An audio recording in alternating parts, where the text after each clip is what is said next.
before, because AI collects human data, collects data of the objects, and then mimic appropriately, but not diligently. So kati AI to man share most of the time here. So you can't, if you look at my AI now, I'm not quick, but by the time you look at my text, I want to improve the AI. It's improving every day, but the texture will betray them. The language betrays them, because one simulates language now my AI. And you get what I'm saying? Yeah. So those are the areas, the algorithms of the use of AI and the asymmetric of AI. These are things to help one betray AI, to distinguish AI from normal one. But for a layman, the moment you see AI being used, one feel only because they don't take time. They don't normally take time. Let's sit down very well and look at the detailed features of pictures in one way. AI destroys so many people's lives now because AI was supposed to be used in a very pragmatic way to improve our filming, to improve our musicals, to improve some things we do in our life, our graphics and every other thing. The AI, no, even when it comes to the health sector. So they use AI to do a lot of things now. Well, normally every good thing has its own bad side. And that's the bad side of AI that we are can read by anything. Because into that you inside the buruku. You understand? So actually I can be AI, obìnrin tí lẹ́gbẹ̀ẹ́ tó ń fọ́ra lórí tó ń dìmọ́ra wọn. Before you know it has destroyed the whole thing. But about texture aṣọ obìnrin yẹn, ẹ rí i pé ẹ wo picture tá a wò yìí. I'm not going to say it's not AI, but if you look at the configuration, if you look at the asymmetric, even of the plane, if you look at the texture on the lady's face, I am convinced something is wrong. Look at Asho thick. The texture of the Asho thick. So AI is then our cameras come out these days. The texture of those cameras simulates that of AI. Are you getting what I'm saying now? If you look at the pixels, I'm going to need pixels. Pixels are the tiny dots on the computer screen that makes up pictures. It comes in both horizontal and vertical. Okay. So these pixels sometimes, if you look at the pixels very well, what AI, whether AI anyone low or AI, because pixels AI are unique, very unique, and comes in HD format. HD format ni lo ma wa to le solid gan, and we have some cameras that also come with HD camera when you look at their pixels, very high pixels. So all difficult is foolproof that really distinguish unless you are a professional. Àkọ́ṣẹ́mọṣẹ́ àwọn èèyàn kan lò tó pé wọ́n ti pé àlélẹ́ pé texture kan máa dán bọ̀rọ̀bọ̀rọ̀ wọ́n ti pé AI torí texture AI máa ń dán bọ̀rọ̀bọ̀rọ̀ ni. Tẹ́bá ojú mi ní ìṣe ojú mi ò dán, and people's there wà ń bẹ̀, gbogbo ẹ̀ wà ń bẹ̀. But when you look at the AI will give you a very beautiful texture. Tó yẹ pé wàá máa rò pé I know this guy has a very good skin because there is good skin bẹ́ẹ̀. So clean. Go clean at all. So AI difficult, but it has its own. It has its own. I would say loopholes to distinguish AI. Kini kan tó funny sí mi ni pé this is a private jet. Okay, the lady has made us to realize that. I think like a private jet because they didn't show the outside of the jet. It could be inside. One lè texture inú ilé bẹ́ẹ̀ yẹn kẹ́dọ̀ kò bóyá jet. Mo fẹ́ bèèrè pé ta ló lè fíìmù wọn kíní ẹ̀ gan sílẹ̀. Wọ́n gbé láti ilẹ̀ ní o bó ṣe ń lọ nù plane. Ẹ ti ta bó ti gbé. Ó gbé láti tàǹgbà tí. Ó yá ọkùnrin àti torí mo pé ta ló lè fíìmù wọn sílẹ̀ tó lè sẹ́ndì kíní ẹ̀ jáde. Wọ́n gbé láti bó ṣe ń rìn lọ wọ́n gbé wọ́n aṣọ ẹ̀ sí. Borí mi wò pé báwo ni wọ́n ṣe ta ló mọ fíìmù kíní ẹ̀ tán fi sẹ́ndì ẹ̀ síta.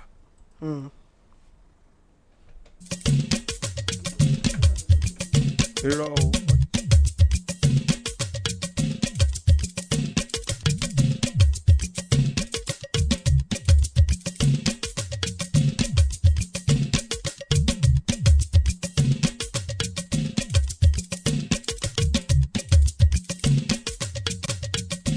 Check on some few things. ewu ẹ̀yẹ daily tó sọ̀rọ̀ tó jẹ́ àìgán ló tún sọ̀rọ̀. àwọn grant interview ni o kì í ṣe fídíò kì ni o ó grant interview ni. ó reply sórí page ẹ. sórí page ẹ. So okay, AI could do that too. Èmi ò sọ pé bàbá ṣe jayé o. No. Okay. No, me condemn wọn o. No. Pé wọn ò ní wulẹ̀ ní láti sọ ilé ìtàn tó wáyé pé bẹ́ẹ̀ lórí lóòótọ́. Of course, that's why ẹ rí i pé wọ́n sọ̀rọ̀ ń pẹ́. Níbi tó wà yẹn, kámẹ́rà tó ń ṣe roving camera ní kámẹ́rà yẹn. It's not a static camera, it's a roving camera. Okay. It could be a remotely controlled camera o, lára kìíní mẹ́rin, but it's conspicuous enough. Because ibi tó ń jókòó sí adjacent ibi tó ń jókòó sí ni camera wà. Are you getting what I'm saying? So for somebody to sit down and be filmed in that way, camera moving, panning, tilting, moving right and left, panning, and then tilting again, and taking specific shots, then you know is not something that is natural, because it has to have an human angle to that camera. Can you play I look at the asymmetrics of that plane. To me, the way to move it, so foolproof, it's difficult. But who could have taken those shots? Tọ́jú sí gbòòrò ayé. Tọ́jà rí. Ebi wọn náà mọ̀ nípa what we call misinformation and disinformation. This could be a disinformation to discredit him. Yes, it could be. That's why we have to be very careful in this age. We have people who are mischievous. People mischievously use these things láti lè tarnish àwọn èèyàn. So I understand. Àwọn lady kan náà gbé AI jáde tí wọ́n mess up. At the end of the day, discover pé AI it was not Are you getting what I'm saying? So people are very mischievous these days. I think there should be a legislation on the use of AI. What if I legislate in the United States now? Because if you use it arbitrarily to demarcate or to destroy people, then you are done for. Just like the social media. Exactly. But why? Wọ́n lè gbé abájẹ́ sọ̀rọ̀ tí wọ́n máa sọ̀rọ̀. Tí wọ́n lè simulate ẹ̀. Are you getting what I'm saying? That is what people do these days. Before you know it, there will be a problem. Voice. But voice yẹn, that voice is not always natural. It's very repetitive. It skips. Ṣé I understand mo sọ nísìnyí? Tiny skips máa wà nù ẹ̀, because there's no way tí o lè ṣe tó lè natural the way we do it. So that's it. Ẹ̀wọ̀ tí wọ́n ṣe fún Trump yẹn, if you look at the repetitive words, you look at the skipping in the voice, and look at even the texture of Trump gangan fún rẹ̀, you know this is AI simulated pictures. Okay. Ẹ já lọ sí ọ̀rọ̀ àwọn aṣòfin wa. Adarí ilé ìgbìmọ̀ aṣòfin àgbàlẹ̀ yìí Godswill Akpabio ó ti sọ̀rọ̀ lórí electoral act kìíní ẹ̀ good. Bẹ́ẹ̀ wọ́n ní nínú àbá òfin táwọn ń gbé yẹ̀wò lọ́wọ́ ilé ìgbìmọ̀ aṣòfin táwọn èèyàn bẹ̀rẹ̀ sí ní gbàmọ́ra wọn lọ́wọ́ tó ti di èyí tó búgbàmù sí gbòòrò pé wọ́n ti fẹ́ yọ kí ká mọ̀ gbé èsì bò síta lásìkò gbàtà bá ń dìbò lọ́wọ́, wọ́n ti fẹ́ yọ kú ònú òfin ètò ìdìbò. Ṣé yìí ò ní kó bá wa? Ṣé kìí ṣe pé wọ́n fẹ́ fi dá nǹkan lẹ̀ lásìkò ètò ìdìbò lọ́dún 2027 àtàwọn nǹkan míì bẹ́ẹ̀ táwọn èèyàn ń béèrè? Akpabio wá sọ̀rọ̀ pé ní táwọn fẹ́ yọ kú ń bẹ̀ òun ni tí wọ́n ń pè ní real time. Nígbà tí ẹ bá sọ wípé lásìkò ìgbà tí wọ́n ń ṣètò ìdìbò lọ́wọ́ kí èsì ìbò wà lójú òpó, tí nẹ́tíwọ̀kì bá ṣe ségesège ńkọ́, tí nǹkan kan bá ṣẹlẹ̀ ńbẹ̀ ńkọ́, làwọn fi fẹ́ yọ real time, quote and unquote real time yẹn làwọn fẹ́ fàyọkú òǹbẹ̀ táwọn ń gbé yẹ̀wò lọ́wọ́. Àbá òfin yìí sì rèé, ó sì wà lọ́wájú àwọn ò tí ì jẹ́ lóǹtẹ̀ tán, àwọn sì ń sọ wò lọ́wọ́ ni kí wọ́n fáwọn aṣòfin láǹfààní àti ààyè láti jọ jíròrò lórí rẹ̀ kó tó di pé wọ́n ó gbé síta. Wọ́n ní àwọn tọ́rọ̀ kan náà ò jẹ́ ọ̀rọ̀ òun ó balẹ̀ táwọn náà fi fèsì pé irú àwọn bíi David Mark nkankan, wọ́n ní ẹ páàsì bíìlì tẹ́ fẹ́ páàsì, ẹ lè gbọ́n sọ tí INEC ó ṣe fún wọn, ẹ lè decide fún INEC lórí ọ̀rọ̀ yìí, ẹ kàn lè páàsì bíìlì yẹn ni. Tán bá gbé yẹ̀wò tán bá rí pé kò bá mu pẹ̀lú táwọn ti gbé kalẹ̀, ẹ jọ mọ̀ fà lọ ni. Kì í ṣe pé ẹ̀yin lẹ sọ pé kán yọ real time, kán mọ̀ gbé sí ìbò sójú òpó mọ́ lásìkò gbà tán bá ń dìbò. wẹ́ẹ̀ ìgbà tí Abaribe mo kọ́kọ́ gbọ́ tiẹ̀ ìgbà tó grant interview ní one of the national television ó ní kò síbi táwọn ti yọ sọ̀rọ̀ electronic transmission pé kán má lò ó ní kò síbi táwọn ti sọ and mo listen sí Akpabio again Akpabio náà dẹ̀ sọ the same thing ó láwọn ó ní gbogbo nǹkan gbé Abaribe sọ pé báwọn ṣe ń rìn lọ táwọn rìn bọ̀ níjọ́ yẹn ó nítorí pé àwọn ti kọ́kọ́ lọ sí plenary session ó ní bẹ́ẹ̀ làwọn jókòó sí táwọn ti decide pé nǹkan báyìí làwọn ṣe ó láwọn dẹ̀ pé ńgbà táwọn gbé wá sí wọ́n ti ṣe ní parliamentary session ńgbà táwọn gbé wá sí plenary ó náà wọ́n dẹ̀ wò ó pé okay the next thing ni pé kán bá ti ṣe báyìí yes kìnní kan yes torí táwọn ti jọ agree ni ó nígbà tí wọ́n wá ń ka kìnní yẹn ó láwọn kò sẹ́ni tó fara balẹ̀ mọ̀ pé because kì í ṣe táwọn jọ decide ni pé àwọn ò nílò electronic transmission lẹ́yìn Abaribe Akpabio náà dẹ̀ sọ̀rọ̀ ó ní kò síbi táwọn ti yọ bọ́ ilé ìtọ́sẹ̀ wa sọ láàárọ̀ yìí mi ti mọ̀ yẹn pé real time yẹn tán wá sọ. tó túmọ̀ sí ni pé ó ní mode of transmission bí wọ́n ṣe mọ̀ gbé èsìbò síta ó ní INEC ló yẹ kí wọ́n lè sọ̀yìn ó ní tó bá pa dandan wípé ojú òpó ni pé kí wọ́n mọ̀ gbé sí ṣó túmọ̀ sí wípé níbi tí kùdìẹ̀kùdìẹ̀ bá ti wà lójú òpó wọn ò ní rí èsìbò kankan kọ́lẹ̀ ń bẹ̀ nù. nǹkan tá sọ nǹkan tá Akpabio sọ angle tó dúró sí mo like torí pé ẹ̀yin náà pé technology mọ̀ ń fail láwọn ìgbà kọ̀ọ̀kan now ẹjẹ́ sọ pé ní ọ̀dọ̀ mi níbi tí mo ti ń dìbò ń sìn ní maternity lọ́ba àgùn àdìbò tó ń sìn kíní ò jẹ́ kán lè upload ẹ̀ sí orí net bí wọ́n ṣe sọ you understand the point is so far tó ṣe pé kíní yẹn ti wà lọ́wọ́ àwọn electoral officer at any time the thing could be uploaded you understand ṣe bí wọ́n kàn máa dúró de àwọn unity kọ̀ọ̀kan tó bá dàbí ẹni wípé bóyá technology wọ́n kú ti ní wọ́n ti ní hard copy lọ́wọ́ tó ti wà lọ́wọ́ wọn so later wọn dẹ̀ kò sẹ́ni tó lè tọwọ́ bọ̀ mọ́ wọ́n ti sign wọ́n kàn send nǹkan yẹn síbi tí wọ́n bá send ẹ̀ sí but wọ́n tiẹ̀ ti agree wípé àwọn sọ pé kí electronic transmission kò mọ́ wà torí ìyẹn bá everybody lọ́kàn jẹ́ táwọn yẹn fi sọ pé àwọn senate gan sọ pé kí electronic transmission kò mọ́ wà but they said no báwọn ò pass irú nǹkan bẹ́ẹ̀ yẹn so ìmọ̀ wà láì bó ṣe identify pé táwọn ń try láti sọ ni no nǹkan tí wọ́n sọ yẹn kò sí ní tó bá dì bẹ́ẹ̀ at any time tí wọ́n bá ṣe kí ni it could be transmitted to the line to the online. sẹ́rí ayagbọ́n ògúngbègbọ́n ayantiro ògúngbè ń bẹ̀rẹ̀ yìí àti opposition o àti David Mark o àti àwọn reps o àti senate o wọ́n mọ nǹkan tí wọ́n ń ṣe. real time à ń sọ̀rọ̀ nípa electronic manipulated results olódùn ṣe ju o. And sort of our hackers, you can do anything with electronic figures. To remove that confusion illegal. At the same time, you can make effective use of it to give you far better results than manually controlled results. So it depends on the way you use it and the way ensure it is well protected. Now, when it comes to the electronic clinic, wọ́n ṣiṣẹ́ lórí these electronic results but nǹkan táwọn opposition sọ ni pé don't go back to the old one tẹ́ fààyè lẹ̀ fún both the manually and the what do we call it now and the electronic real-time electronic results ṣe real-time ẹ̀mẹ́jẹ̀ àtàrà wa may not be able to work in this country where in some places gan àrí network. Now mi àti Fẹ́mi bá INEC official kan sọ̀rọ̀ of recent ìtòrò sí pé tòótọ́ lábẹ́ òfin ni pé ẹni tí kò bá ti bivas tí kìíní ọba ti recognize kò gbọ́dọ̀ dìbò ó nílò tọ́ ni ó ní but àwọn máa ń lo discretion wọn presiding officer lè lo discretion wọn tó bá ti rí orúkọ wọn bẹ́ẹ̀ tó rí gbogbo ẹ̀ anìkan dìbò even but òfin sọ pé wọn ò gbọ́dọ̀ dìbò demand chairman níjọ́ tá à ń bá sọ̀rọ̀ níta bẹ́ẹ̀ ní kí lórúkọ ẹ̀ ní secretary bẹ́ẹ̀ the man came out and said look eléyìí ò ṣe sọ́ńtà egbe but àwọn ọmọ presiding officer wọ́n máa lo discretion by recognition wọ́n lo discretion wọn. Are you getting it?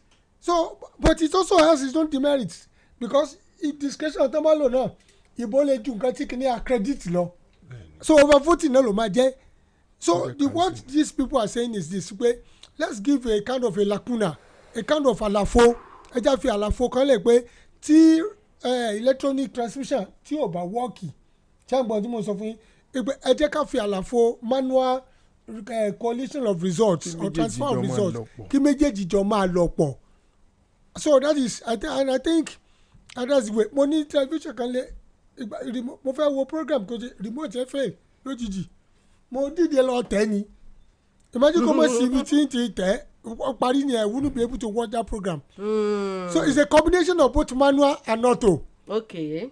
Are you getting it now? tí n bá ti orí àgàlẹ́ tí mo tẹ remote ẹ mo change channel but remote ẹ fail in the middle of the night and I had to watch the program. Kẹ́gbẹ́ kò sí option fún mi láti lọ tẹ̀ manually it's the end of that program that day. So mo láti dìde lórí àga mo á fọwọ́ tẹ bọ́tì yẹn even though it is cumbersome it is stressing but at least I was able to watch the program. So either A or B I watched the program at the end of the day even though one is laborious it can be laborious ṣẹ́ngbọ́n it can be with ease and fast while it can be slow and very laborious. So I think all along sincerity ni Nigeria ò ní o àṣemá gbogbo wọn suspect ara wọn ni oní jìbìtì tell everybody is now planning towards rigging in 2027 kí ló lè pẹ́ wá ẹ má jẹ́ àgbà wọ́n fẹ́ lò ń bẹ̀ yẹn ni àwọn náà máa lò all of them are the same thing gbogbo àwọn politicians they are all the same thing they will sit down and look mo ló lè pẹ́ wá níbo láti lè rig ìbò bó láti lè ṣe eléyìí tó ń fẹ́ ṣe àwọn bíbí yóò ní upper hand o wọ́n lè ti ṣe tó pé kóòtù láwọn àmọ́ ẹ lọ o because at the end of the day kóòtù ni ó decide ẹni tí ó win at last àwọn tó bá sì wọlé ọdún mẹ́ta wọ́n fi mọ́ ẹ lọ kóòtù. So whether you like it or not A or B either head or tail ní Nigeria you lose o because there's always an àlàfo everybody máa exploit tó máa ṣàkóso so gbogbo wọn mọ nǹkan tẹ́ ń ṣe these politicians know what they are doing but I think like what that INEC official said they should leave it to INEC to now decide of what's best for them.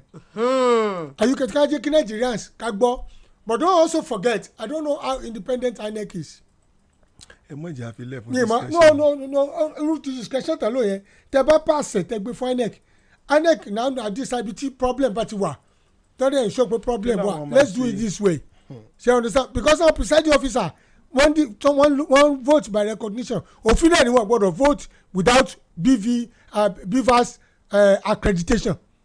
So these are things that life is all about ensuring that you do what is necessary at a particular point in time and what is just.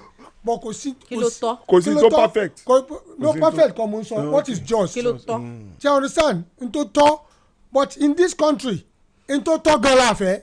All of us fẹ́ tó tọ́ rárá. Yes, we run away from it. We want nǹkan tó suit wa what suits us. Politicians wọ́n nǹkan tó suit wọn àtàwọn tí wọ́n legislator tán pẹ́pẹ́pẹ́ lórí tí committee tẹ̀lé committee nísìnyí wọ́n ti reduce ẹ̀ sí one instead of 365 days àbí nǹkan to the time of election wọ́n ti reduce ẹ̀ sí 180 days na board official reform.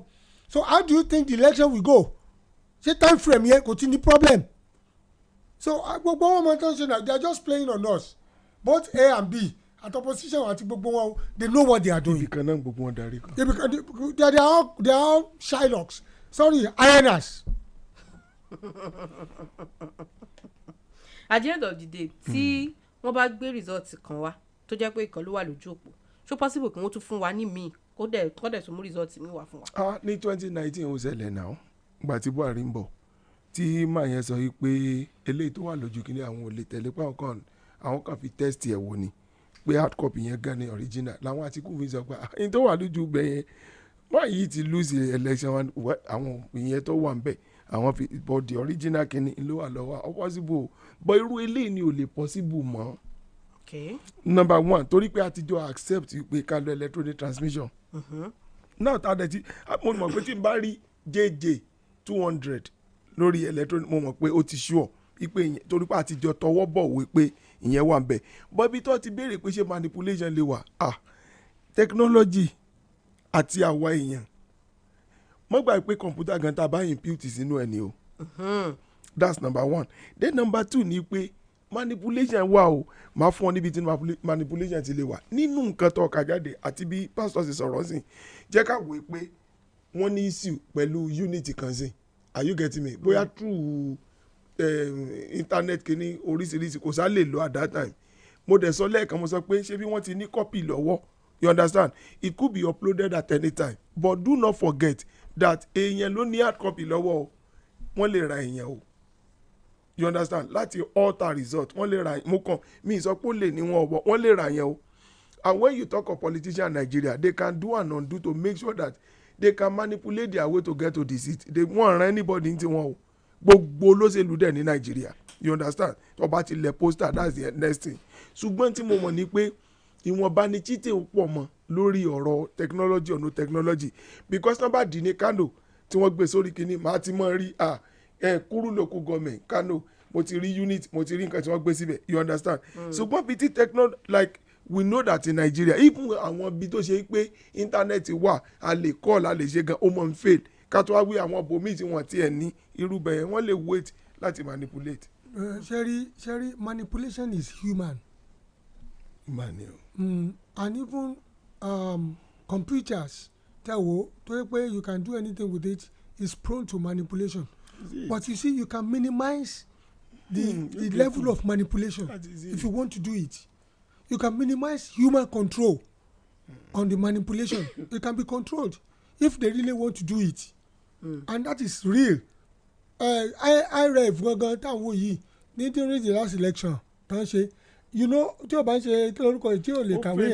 no, most of the results are the same thing. Manual at RF, most of them are the same thing. Affinity contention wa so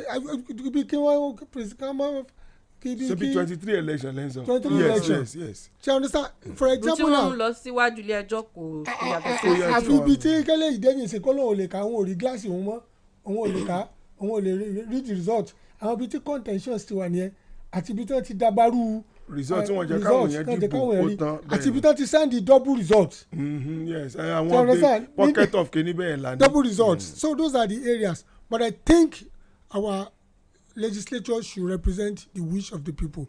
Káwọn àwọn òṣòfin wa kí wọ́n ṣàṣojú àwọn èèyàn dáadáa níbi tí wọ́n wà yìí káwọn wò pé kí làwọn èèyàn fẹ́ kò sẹ́ni tó consult wa nínú gbogbo wọn náà kò sẹ́ni tó lọ sí constituency ẹ̀ tó consult wọ́n kàn lo discretion wọn ni torí èmi ò rẹ even local government level council àdúgbò ẹ̀ ni no consultation ibẹ̀ yẹn ló tún máa ń bẹ̀rẹ̀ kò sí so we are having a non-representative democracy instead of representative democracy non-representative democracy because people are not represented but they force their opinion on the people they represent. Honourable Speaker tí wọ́n bá ń represent wa tá bá fẹ́ show true representation ṣé tó bá gbé ọ̀rọ̀ fún wọn nílé ṣé wọ́n máa ń fún wọn ní time yẹn pé okay ẹ lọ fi discuss ẹ pẹ̀lú àwọn constituents. ẹ̀ka sọ ni ẹ pé wọ́n represent wọn yẹn public hearing yẹn kan gbé wá public hearing rọ́tọ́ ń ṣe pé mélòó náà ti ṣe sàkámàjẹ gbúrúgbúrú to the answer. wọ́n ṣe káàkiri jo politics níjó so public hearing tí wọ́n àná sáwọn ìkákan kóra wọn tó tí wọ́n náà fẹ́ ṣe public hearing tó ti wà premeditated. That is it. Premeditated public hearing. tó bàjẹ́ nìyẹn. Are you getting it? ẹ fẹ́ ṣe public hearing ẹ call ìlú àwa ẹ call àwọn èèyàn gidi ẹnìkan wá sí public hearing give them invitations for public hearing. Let them come around now ask salient questions lọ́wọ́ ẹni tó represent wọ́n lè ṣe. I doubt if my local government can sit down and tell me to ask questions openly. Well, they say, or council all over so. They can't do it. I'm bold to say it. Why? I'm bold to say it because they cannot do it. Báwo ni ti máa ṣe? Are they responsible to us?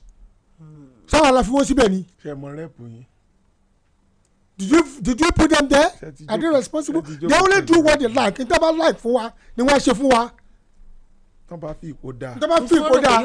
They take us to where they are going, not where we want to go. Ibi tó ń lọ ní mú wa lọ, kò ṣe ibi tó a fẹ́ lọ.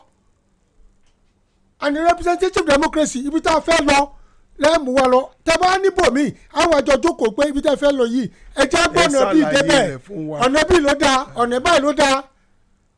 Ibikana la arrive. Ibikana ma arrive that's representative democracy. Kò ṣe pé kò máa rí gbàrà àwọn roundabout tá a fẹ́ ní kẹ́kọ̀ọ́ tani ẹ̀kọ́ gbé ayé kìíní sí ẹ̀wà ìtẹ́ná sí ẹ̀wà ní 300 million lẹ́ ṣe kìíní kan. It's not representative. It's draconian. Nǹkan tó yẹ kán ṣe ni pé they have to come back to their constituency or dem máa pe town hall meeting. Okay o decision wa ní house ni o. Báwo lẹ́yìn ṣe fi pé kémi sọ tèmi bá dán tó máa benefit constituency mi kò sẹ́ni tó ṣe nù wọn. ṣé àsìkò àyè yẹn wà fún wọn ní every time tó bá ti ń discuss ọ̀rọ̀ kan. ó wà dáadáa àyè tẹ́ fi gba ìbò ìbò kan tó pe public hearing ó yẹ kí individual representative tá a rán lọ whether house of assembly or ní national assembly ó yẹ kán padà wá situation tá à ń ṣe ni tá à ń ṣe. ṣé wọ́n pè wọ́n sí public hearing. iná ní sọ situation tá à ń discuss lọ́wọ́ ni kí ló yẹ ká ṣe ẹ lè gbọ́n tán náà ó ẹ lè gbọ́n tán ẹ lè mọ gbogbo ẹ̀ tán. ẹ máa dẹ̀ sọ language tá a gbọ́. tá a gbọ́. kì í ṣe pé òyìnbó lè àmọ́ bá a fi sọ pé wá síbi má sọ english. tí ń sọ jáde ní kẹsàn ẹ bá sọ láwùsá wọn kápẹ́ bíi ni àwọn ìyá aláta tó ń dìbò ẹ sọ fún gbogbo àwọn iye tó ẹ sọ fún wa àwọn elites ní ilé náà wà náà. báyìí la ṣe lọ o báyìí la ṣe lọ o. sáwọn alákọ̀wé lọ dìbò ni wọ́n máa jókòó náà wọ́n máa ka pépà náà máa mú tí wọ́n máa wò pé ok wọ́n sá pé bẹ́ẹ̀. in 1984 Ṣàgàrí ló ṣe léyìí àwọn ìyá tó ń dìbò ni wọ́n sì ń dìbò lọ́ńdà. ẹ wá bá wa sọ̀rọ̀ come and talk àti wá sọ̀rọ̀ tẹlifíṣàn gan kí wọ́n give detailed information adogun ẹ máa lọ síbi àwọn òyìnbó. tá lẹ̀ ń communicate lọ́dọ̀ òyìnbó tẹ́lẹ̀ ẹ pé press conference ẹ máa sọ àwọn kìíní jọ. ṣùgbọ́n lórí ọ̀rọ̀ ti electronic transmission of results kí ló dé tí ilé ìgbìmọ̀ aṣojú-ṣòfin àwọn buwọ́lù nǹkan tó ilé ìgbìmọ̀ aṣòfin àgbà wọn ṣẹ̀ṣẹ̀ wá rí onírí tàbí. kò sí cohesion a ti sọ pé every one of them will look for a way to manipulate one another. Then number 2 ni pé tí wọ́n rí táwọn house rí àwọn lè má rí lóòótọ́ rẹ́pù lè má rí lóòótọ́ but kò mí wọ́n máa ń ṣe committee of the joint house. You understand? joint house náà ṣe ní eléyìí o. But there was a joint house but now that they have identified it's not compulsory kì í sí létí bọ́ọ̀lù nǹkan tí rẹ̀ bá bọ́ọ̀lù. No, it's not that compulsion. wọ́n debate wọ́n wò explicitly wọ́n jókòó tí changes bá máa wà tí amendments bá máa wà wọ́n wò tí subtraction bá máa wà wọ́n tún jọ wò but it's not a kind of rubber stamp. no it's not. ìtọ́ jẹ́ kọ́ reverse eléyìí pé because something very serious tápà bí o gbé jáde lórí real time. But èmi mọ̀ pé they are still going to talk on that. They are working on it. They have not even passed it for president to assent. Wọ́n ti gbé náà. Pépà ti lọ gbé níjọ́ Monday. Pépà kan láà sọ fún mi. Mo ní pépà ti gbé níjọ́ Monday pé electronic transmission ò ní sí kó tó di pé wọ́n wá ń sọ̀rọ̀ jáde. No, because àwọn tó gbé news náà jáde àwọn náà fi ní they don't look at the detailed. Gúú tí mo sọ wọ́n kà ju news yẹn. Àwọn pípọ̀ wọ́n ti wọ́n làwọn ìparí iṣẹ́ wọ́n làwọn ìparí iṣẹ́.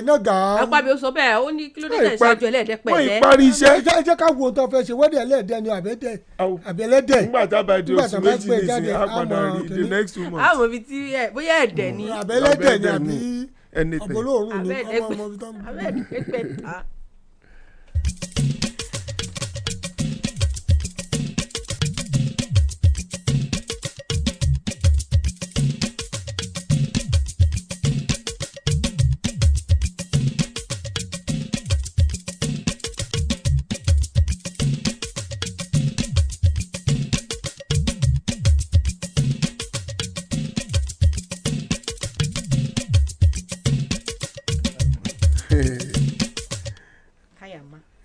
ọgbà náà. Situation of things ní lẹ́yìn ìṣẹ̀lẹ̀ tó ṣẹlẹ̀ yẹn lágbègbè yẹn àwọn tí ìṣẹ̀lẹ̀ ṣẹlẹ̀ sí wọ́n sọ̀rọ̀ bẹ́ẹ̀ gbogbo ibi tán jóná tán sun real time n tó wá ń ṣẹlẹ̀ lọ́wọ́ báyìí ni pé àwọn èèyàn agbègbè wọn ti ń kó ẹrù wọn ti ń lọ àwọn míì fi ìlú sílẹ̀. wọ́n lọ ìpínlẹ̀ Niger tó súnmọ́ wọn wọ́n lọ bòmíì tó súnmọ́ wọn ibibẹ̀ yẹn ti dàbí ibi táwọn èèyàn ti kọ pati tí wọn ò fẹ́ gbé mọ́ tí wọ́n ti fẹ́ because a lot of things tó ṣẹlẹ̀ ń bẹ̀ yẹn ó so mọ́ ọ̀pọ̀lọpọ̀ nǹkan kódà ọ̀kan lára àwọn tó sọ̀rọ̀ gan sọ̀rọ̀ pé ọmọ òun ò tí ì rí àwọn mọ̀lẹ́bí òun wà lára àwọn tó bá ṣẹlẹ̀ yẹn lọ wọ́n já àwọn èèyàn kan gbé tó jẹ́ ara àwọn mọ̀lẹ́bí òun nǹkan kan báwọn ẹ já gbọ́ fọ́nrán láti ẹnu àwọn tí ìṣẹ̀lẹ̀ yẹn ṣẹlẹ̀ sí.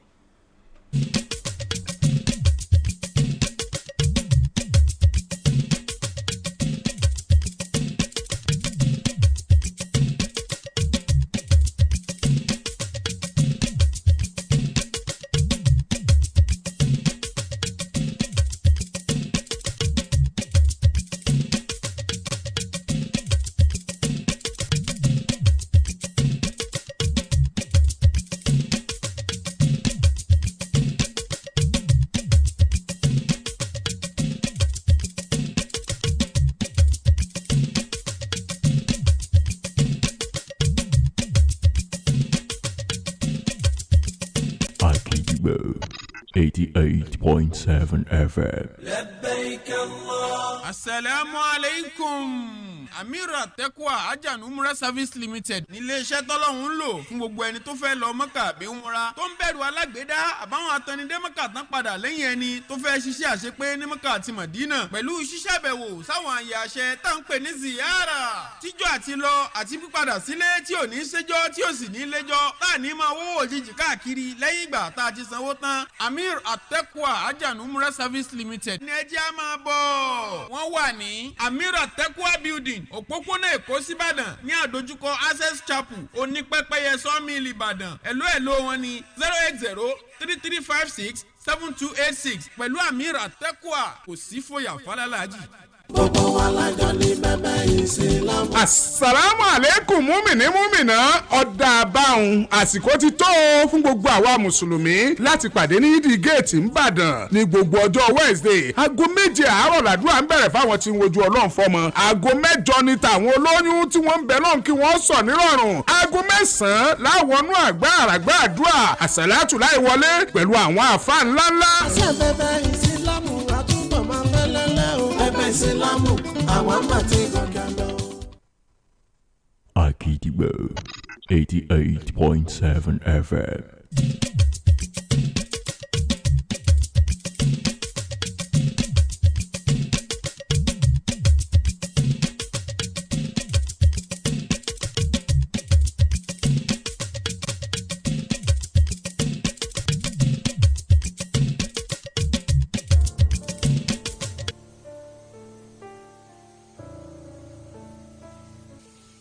So this is where we bury the mass bed that we did because of resources.